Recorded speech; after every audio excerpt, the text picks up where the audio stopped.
Okay, this is James Garris, and I am reviewing ESHLDTY T1, a power tower strip. This claims to have an IPX6 rating, making it splash proof, means that I should be able to splash a glass of water while it is running without any adverse problems at all. So today I have the ESHLDTY. It is currently turned on. As you can see, it changing colors here. Plus, I have connected to it my Works fan.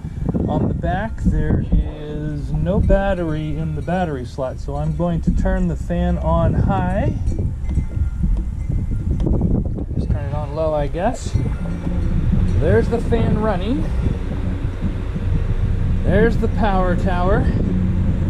There is a backup in case this doesn't work, so I'm going to take the water and I'm just going to splash that head on, and I don't know, we'll see what happens.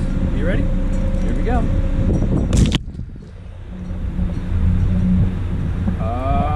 Okay, well, there's plenty of water and it seems to be running, and the fan is still running. And the sunshine has just come out. Maybe that's a coincidence, I don't know. But it seems to me that the ESHLDTY T1 has lived up to its claim of being splash proof.